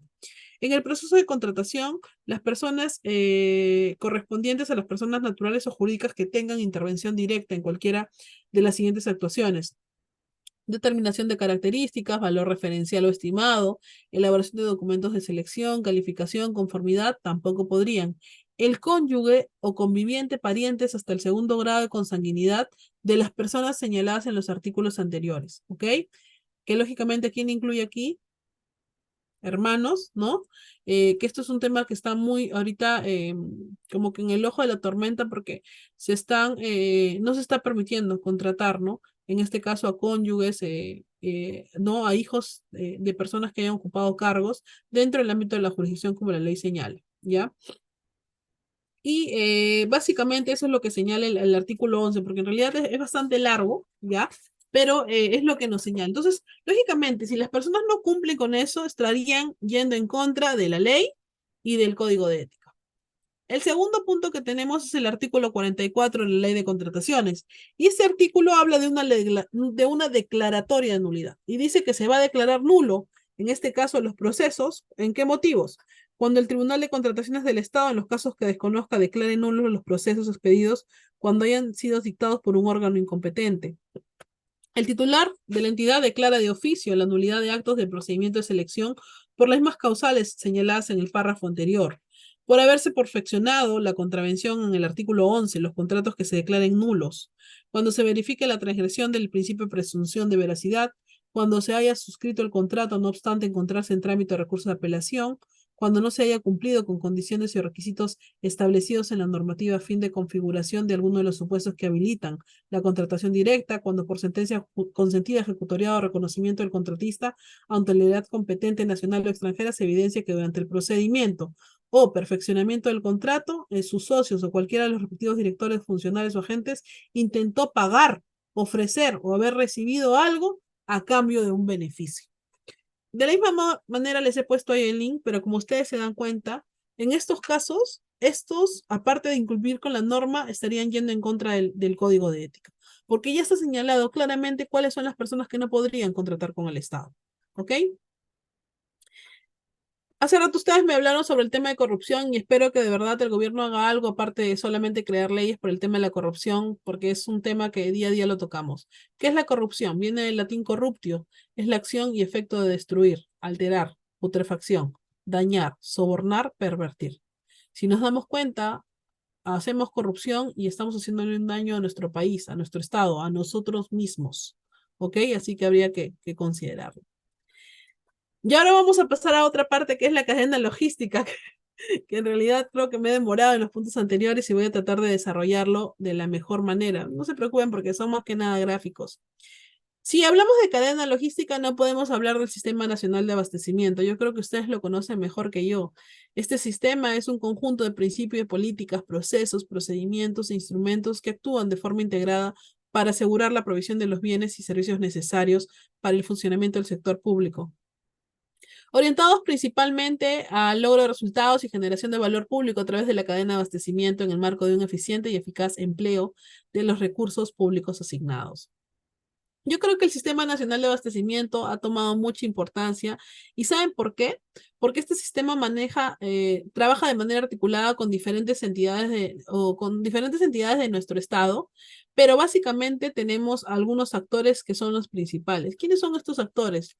Aquí tenemos el primer actor, permítanme cambiar de punto, es la OCE.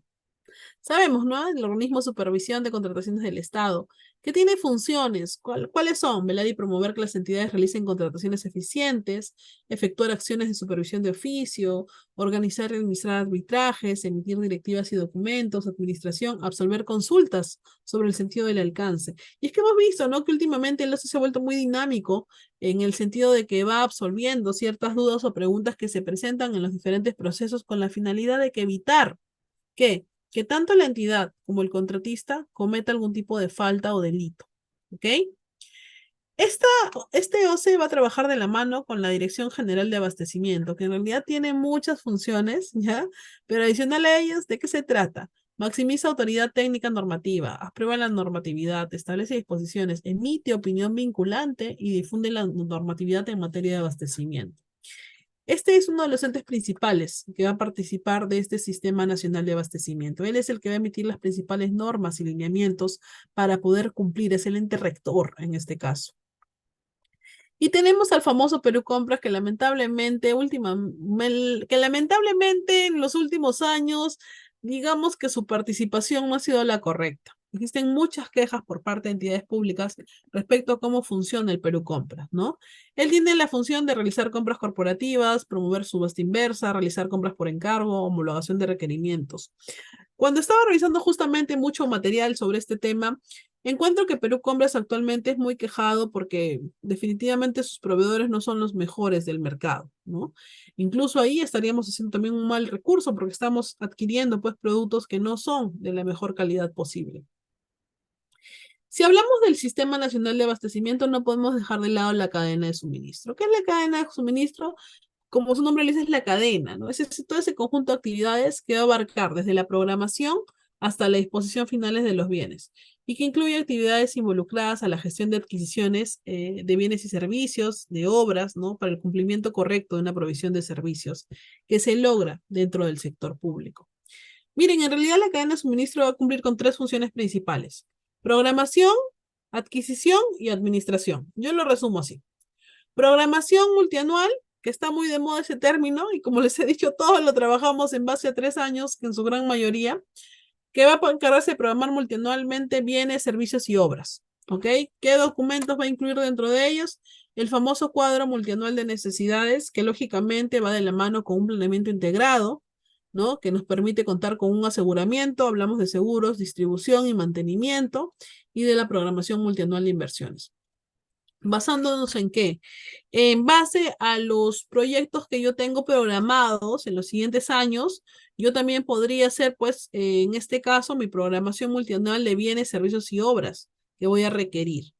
Luego pasamos al segundo, que es la adquisición. Aquí ya vamos a ver que la ley de contrataciones va a empezar a actuar, ¿ya? Porque se va a dar tanto para esa ley como para otros regímenes legales o especiales. También vamos a tener el registro de bienes estatales, en este caso, y la gestión de registro de contratos, que se da a través de la 30225, ¿ok? Y otros regímenes. Y luego pasamos a una etapa que yo considero que no es poco importante, por el contrario, para mí sería una de las principales, que es la administración, que se da cuando ya tenemos los bienes.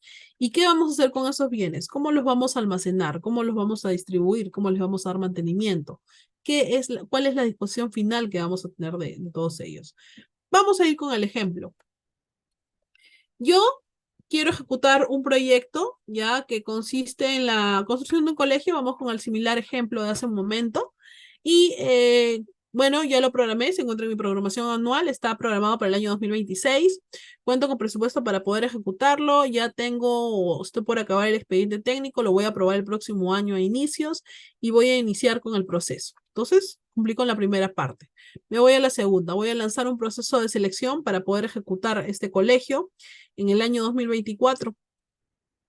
Y vamos con la última parte. Este colegio es culminado en diciembre del 2024. ¿Quién me va a recepcionar este colegio? ¿No? Entonces, ¿cuál es la disposición final que se va a dar? Ahora, en el 2024, ¿cuándo le voy a hacer un mantenimiento? ¿Cuándo lo tengo programado? Hacerle un mantenimiento a este bien para que no se deteriore y siga cumpliendo con la función que tiene. Porque sabemos que nosotros tenemos que acostumbrarnos a no solamente planear, hacer muchas cosas y luego de dónde sale el mantenimiento. Y ¿saben qué? Ese es uno de los detalles que hoy en día yo considero que se está volviendo un gran problema en el tema de instituciones educativas. ¿Saben por qué? Porque hoy en día en muchas instituciones educativas se ha plasmado el tema de la necesidad de ascensores. Sí, ascensores. Los ascensores, si bien es cierto, son necesarios porque nosotros si hablamos de educación inclusiva tienes que pensar en que no todos los niños tienen las mismas capacidades. Algunos tal vez por ahí usan sillas de ruedas, tal vez algún accidente están con muletas o tienen problemas para poder trasladarse y definitivamente esa es una herramienta que nos va a permitir, pues, ¿no? Mejorar la movilidad de ellos. Pero tenemos que pensar en algo. En las entidades públicas, el mantenimiento para un ascensor es súper caro. Estamos hablando de aproximadamente de 200 a 300 soles mensuales por mantenimiento y estamos hablando de alrededor de 5.000 a 10.000 soles por cada vez que este sensor se malogre y le falte algún tipo de pieza. Entonces, lógicamente, los colegios saben qué nos quieren decir o nos ha intentado decir un colegio de que me recepcione el colegio, pero no me recepcione el ascensor, porque no sabe qué va a hacer con el ascensor.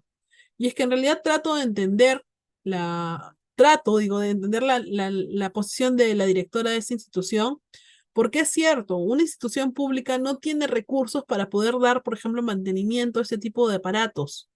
Entonces, en una entidad privada, bueno, ya, si pagan pensiones, perfecto, pero una entidad pública, ¿de dónde va a sacar si a lo mucho a veces logran conseguir que el gobierno regional haga un cambio de malla rachel, haga un pintado, por ahí un resaneado, solamente una actividad de mantenimiento? Pero en este caso no vamos a poder dar un mantenimiento constante a este ascensor porque eso ya genera un gasto extra. Y no estoy hablando de una institución educativa, sino que estoy hablando de un montón de instituciones educativas que están en la misma situación. Entonces, por ejemplo, en estos casos yo considero que ahí deberíamos de hacer una reevaluación. Hablamos también de regímenes de contrataciones especiales y aquí tenemos el general, que bueno, es la ley de contrataciones según su reglamento, y el especial, que está constituido por leyes que establezcan disposiciones particulares para la adquisición de bienes y servicios. Ojo con algo, el artículo 76 de nuestra Constitución Política señala lo siguiente: la contratación de bienes, servicios y obras por parte de las entidades con cargos a fondos públicos se realiza mediante un proceso establecido en la ley, régimen general, que es la ley de contrataciones, salvo excepciones de la ley aprobadas por ley de régimen especial o legal, ¿ok? Esta parte yo no la voy a exponer porque yo sé que está dentro de su diplomado, solamente mención. Recordemos que en la fase de la contratación tenemos tres fases: la programación, el procedimiento y la ejecución contractual, que ya es la final, firma del contrato. Este es un pequeño ejemplo de cómo es que funciona una cadena de suministros, que es un ejemplo muy utilizado por el OCE, por ejemplo, por el tema de las vacunas. ¿Ya? Vamos a tener en consideración lo primero. El paso 1 es que se dio, por ejemplo, una investigación y desarrollo del descubrimiento de la vacuna. El paso 2, una producción en masa de estas vacunas, ¿no? El paso 3 es la distribución de los equipos de la cadena de frío, almacenaje, transporte, buscar cómo puedo trasladar todas esas vacunas que han sido creadas. Perdón. El paso 4 es tener una logística, en este caso, que me permita que estas vacunas lleguen en un buen estado, ¿no? Lógicamente, una cadena o un equipo de refrigeración de vueltos. Ya tenemos las vacunas. Ahora, ¿qué va a pasar? Continuamos con la cadena de suministro. Aquí está explicado lo anterior, pero de acuerdo a los siguientes pasos que van a seguir en esta cadena. El primero va a ser el descubrimiento y desarrollo del proceso, que aquí yo tengo el descubrimiento de la vacuna. Perdón.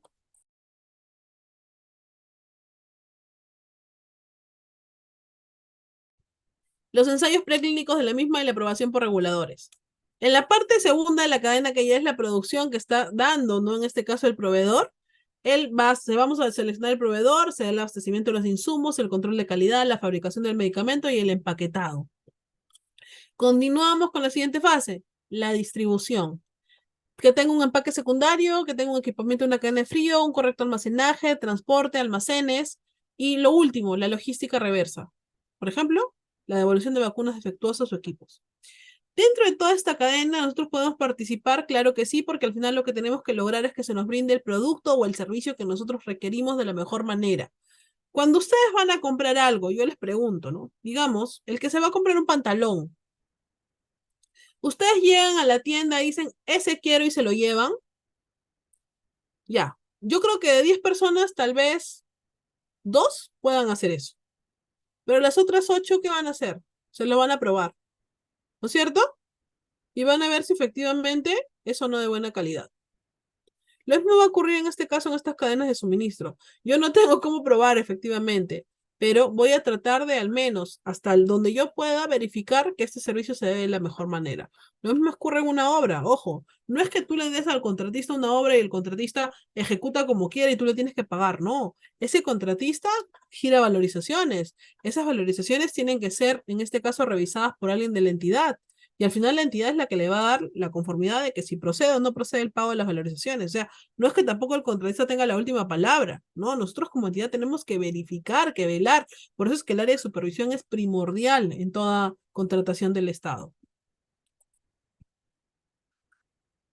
Y ahora vamos a hablar justamente sobre conflictos de intereses en la cadena logística. Y es que, ¿qué pasa? En primer lugar, debe indicarse que la normativa de contrataciones del Estado permite que toda persona, natural o jurídica, nacional, extranjera, que cumpla con los requisitos previstos pueda ser participante, postor, contratista y subcontratista en la contratación de las entidades, que se llevan a cabo para abastecerse, en este caso, de los bienes, servicios u obras necesarios para el cumplimiento de sus funciones, salvo los que están en el artículo 11 de la ley, que hace rato lo he leído. Tanto en la ley como en el TUA están en el artículo 11. En relación con lo anterior señalado, es importante precisar que el libre acceso a las contrataciones públicas tiene un fundamento en los principios que inspiran el sistema de contratación, que son la libertad de concurrencia, la competitividad, la publicidad, la transparencia, el igual trato, entre otros, así como principios generales del régimen económico consagrados en el título 3 de nuestra Constitución Política. En esa medida, los impedimentos para ser participantes, postores, contratistas, subcontratistas en las contrataciones que lleven a las entidades solamente pueden ser establecidos mediante la ley. Y es que es importante que revisemos el artículo 11 y el artículo 44 para no incurrir en falta de alguna manera y evitar este posible conflicto de intereses. Otro de los conflictos de intereses que se puede dar dentro de la entidad es que, por ejemplo, siempre decimos que las entidades no pueden ser juez y parte, ¿no? Porque de alguna manera, justo el otro día conversaba con una compañera de trabajo y le decía, mira, vamos a ponernos en el siguiente plan. Nosotros como área de infraestructura tenemos que ejecutar un colegio y bueno, este colegio va a ser ejecutado por contrata. La ley señala que bueno, en este caso el comité de selección sí puede estar conformado por una persona que tenga conocimientos del tema, sobre todo técnicos, ¿no? Y esta persona va a participar en este caso del proceso. Pero no es lo recomendable que esta persona participe como comité de selección y más adelante también en la parte de la recepción, porque habría una duplicidad de funciones. Entonces, lo que tenemos que tratar es de que las personas se mantengan ajenas. Y no es que la entidad tenga pocas personas, así que especialistas yo creo que hay muchos. Pero lo que se busca, y bueno, y también que actúe como especialista dentro de todo el proceso de la contratación, porque no podría ser juez y parte. O sea, tú definitivamente tomaste el postor, tú lo vas a verificar, tú le vas a recepcionar, eso podría entrar un poquito en controversia, ¿no es cierto? Entonces es un poquito difícil. Pero adicional a eso, se ha creado recientemente la ley 31564 y su reglamento. Y esta ley, por ejemplo, miren, habla, es muy interesante, en realidad justo la estaba revisando el otro día, porque habla de que las personas, las empresas, instituciones y que incumplan con los impedimentos en esta ley de prevención de mitigación del conflicto de intereses en el acceso y salida de personal del servicio público, recibirán una sanción de hasta 5 años de inhabilitación para contratar o prestar servicios en el Estado. Así lo establece el reglamento de la citada ley que se aprobó mediante Decreto Supremo 082-2023, la cual busca fortalecer la lucha contra la corrupción mediante el desarrollo de disposiciones referidas a potenciar la respuesta preventiva del Estado ante posibles casos de servidores públicos cuyas decisiones pudieran beneficiar los intereses de un empleador pasado o un futuro ámbito del privado. De alguna manera, yo sí considero que el Estado nos brinda las herramientas suficientes para que nosotros podamos cumplir correctamente con nuestras funciones. Yo los invito nada más a que podamos revisar un poquito de la normativa, siempre es bueno, y sobre todo también, ¿no? Incluso las mismas opiniones de la OCE, que yo considero que son súper claras y que nos van a permitir cumplir correctamente con las funciones que se nos asignan. Recordando que al final los bienes del Estado nos pertenecen a todos y que de alguna manera tenemos que cuidarlos y protegerlos. Yo creo que está de más decir de que cuando tú tienes tu casa y te compras tu televisor, no dejarías que nadie venga y golpee tu televisor o se lo lleve, ¿no? Porque te ha costado esfuerzo. Entonces hay que ponernos a pensar un poquito en que el Estado también hace un esfuerzo para poder cumplir con alguna de las necesidades que tenemos y lo mejor que podemos hacer es, uno, llevar el proceso de una manera correcta y dos, cuidar lo que venga de él. Eso sería todo por mi parte. Ahora sí, doctor, si usted me lo permite, estamos abiertos para todas las preguntas que tengan los presentes. Excelente, doctora Natalia, muchísimas gracias. Es una brillante exposición. Por favor, estimados participantes, quienes vayan a preguntar, eso sí, los que no han intervenido, una pregunta referente al tema y con cámara activa. Si no, lamentablemente no se puede dar pase a lo que es el audio, son políticas de la institución, ¿sí? Muy bien, a ver, veo si hay alguna pregunta. Levantan su manito. Y como hago mención, siempre activando su cámara. ¿Correcto? Muy bien, a ver, voy a visualizar nuevamente. No, tenemos a Martín. ¿Cómo estás, Martín? Qué gusto saludarte. Por favor, una pregunta, activa tu audio. Ya, ¿qué tal, doctora? Muy buenas noches. La estaba escuchando en su intervención, doctora, y usted justamente hablaba de de lo que son miembros del Comité de Adjudicación de Obras. Una consulta, nosotros siempre participamos como postores, pero siempre he tenido esa inquietud, algunos me han dicho que sí, otros me han dicho que no. Yo puedo ser partícipe en un consorcio pueden ser 2 o 3 empresas de acuerdo como pida la entidad pública, teniendo a un miembro, porque eso es lo que he escuchado no hace mucho, doctora, teniendo a un miembro como comité, es decir, un familiar dentro de ese comité de la entidad y que la ley me lo prohíbe en esa participación porque no podríamos estar con vínculos de afinidad o sanguinidad, pero yo soy el consorciado, yo no voy a ser ¿cómo se llama? El ejecutor de la obra, yo voy a ser el consorciado, ¿no? En que es el operador tributario va a ser la otra persona. Yo puedo consorciarme con esa persona teniendo yo un familiar dentro del comité, sin que yo sea el ejecutor de la obra, simplemente sea un consorciado de esa empresa, nada más, doctora. Tú Excelente. podrías tú podrías participar sin ningún tipo de inconveniente. El tema va a ser que el funcionario público o el servidor que participe, en este caso, va a tener que inhibirse. Él es el que va a tener que explicar los motivos por los cuales no va a poder participar. Lógicamente, porque eso sí se podría presentar, se podría verificar que existe un conflicto de intereses porque hay pues parentesco, ¿no?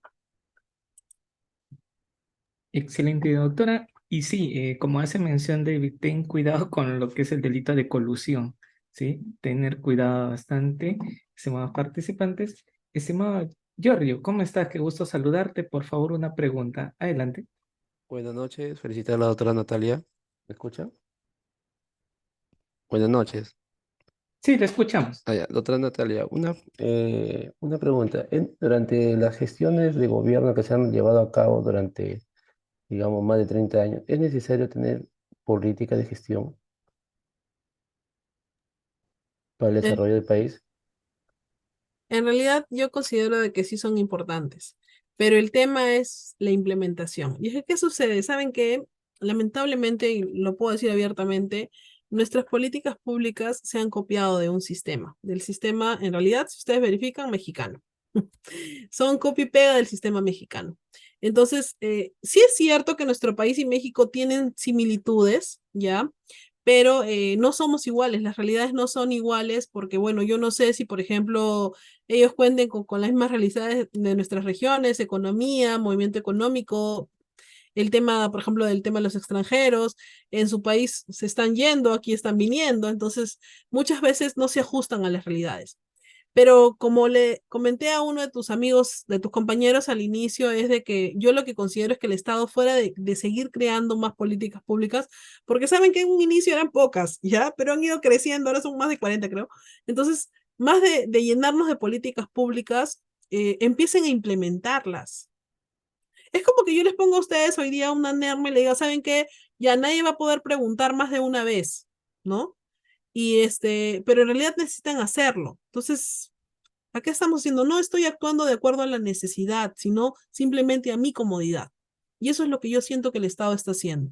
El Estado cree que porque ya creó, ya lo hizo. Y es más, sus entidades tal vez cometen el mismo error. Yo les apuesto que miren, yo les apuesto, no voy a hablar por mi entidad, pero yo les apuesto que muchos de sus actuales gobernadores o alcaldes no están ejecutando sus planes de gobierno que presentaron a las elecciones.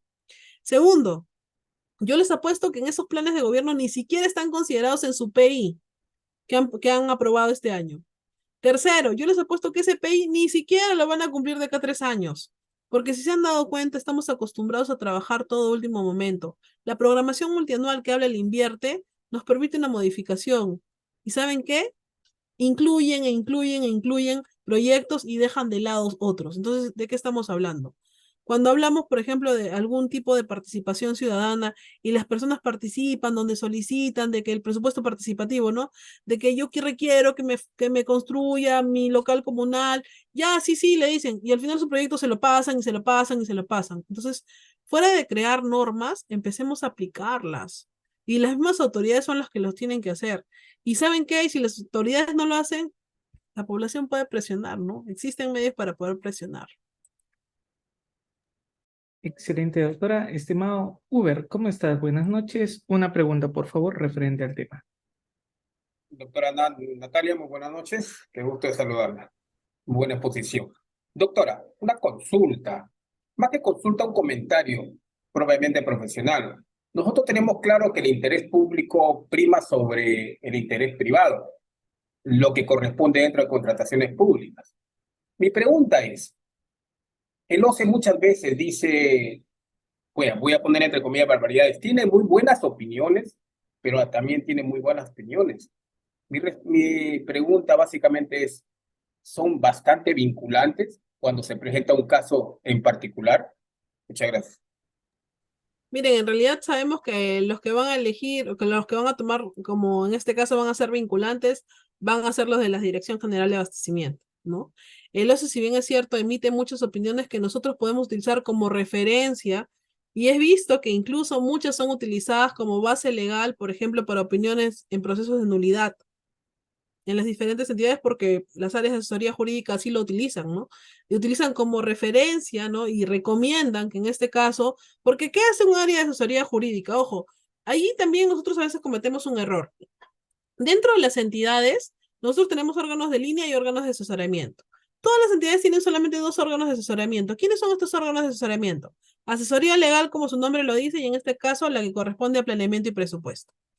Si estas ambas de estos órganos de línea se ponen de acuerdo y emiten una opinión donde señalan de que efectivamente esto no procede y le recomiendan eso al titular de la entidad, que es el que va a tomar la última decisión, nosotros, ¿no? Tendríamos que considerar cuál ha sido la evaluación. Pero ojo, en el tema de contrataciones hay un órgano que también, de alguna manera, no va a poder obligar, es cierto, pero va a tener mucha participación. ¿Cuál es? El comité.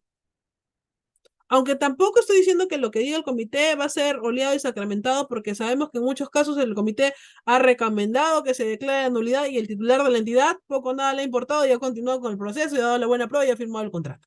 ¿Sí o no? Pero en este caso es importante que los titulares de las entidades o a quienes ellos hayan delegado facultades evalúen por qué motivos son de que de alguna manera alguien se está negando a que este proceso continúe. Porque en realidad, al final, tú lo puedes mandar ya sí, opinión vinculante y simplemente se declara nulidad. Ok. Pero ¿y todo el tiempo que perdiste? Eso es lo que no he evaluado a veces la entidad. A mí me da pena cuando, por ejemplo, yo veo que desde un inicio el comité de selección señala que ya hay presuntas irregularidades y aún así dejan que el proceso continúe como que, y al final dicen, ah, no, se retrotrae a la etapa no sé qué cosa y todo el tiempo que perdimos, ¿ustedes no creen que ese tiempo también es una pérdida para el Estado? Es una pérdida. Son horas hombre. Hemos gastado ya presupuesto hasta ahí en una parte, porque no es que se haya gastado presupuesto del contrato o de la obra, pero ¿y las personas que han estado trabajando todo ese tiempo? ¿De dónde se les ha pagado? ¿Eso no es una pérdida también? Entonces, a veces creo que los titulares de las entidades o a los que han delegado facultades no evalúan todo lo que está pasando en el proceso. Solamente a ellos les importa llegar al resultado final, que es lograr tener un contratista para que le ejecute algo.